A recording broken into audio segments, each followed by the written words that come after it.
संविधान का जो निर्माण है वो BN राव साहब ने किया है, ना कि अंबेडकर जी ने। अंबेडकर जी तो उस संविधान को जलाना चाहते थे।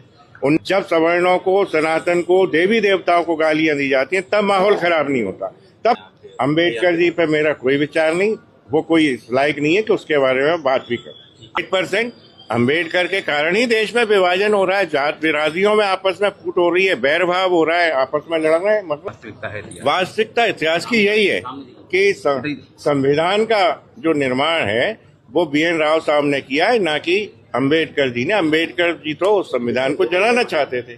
उनने खुद कहा कि मैं इस संविधान से सहमत नहीं हूँ। आपने कहा था कि अंबेडकर जी अंग्रेजों की, हाँ, 100% अंग्रेजों की गुलामी की उनने, अंग्रेजों के एजेंट रहे और भारत की स्वतंत्रता में बाधा उत्पन्न की। आपके खिलाफ FIR हुई है तो मेरे को कोई दिक्कत नहीं, और 10 हो, मैं लगातार यही बोलूंगा। सोशल मीडिया पर कहा जा रहा है कि आपके घर पे 1 लाख जूते फेंकेंगे, 10 लाख जूते फेंकेंगे। इस पर हमने उनसे कहा है कि 1 लाख नहीं 10 लाख लेके आए, हम उनका स्वागत कर रहे हैं। वो 15 तारीख को आ जाएं, मेरे दरवाजे पे आके दिखाएं, मैं उन्हें चैलेंज कर रहा हूँ। जाओ।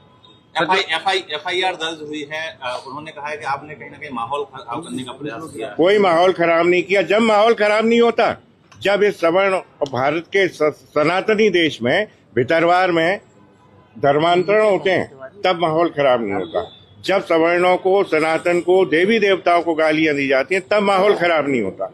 तब कोई FIR नहीं होती। मालूम नहीं कि क्यों पुलिस प्रशासन ऐसे बिल्कुल दबाव की राजनीति में काम कर रहा है।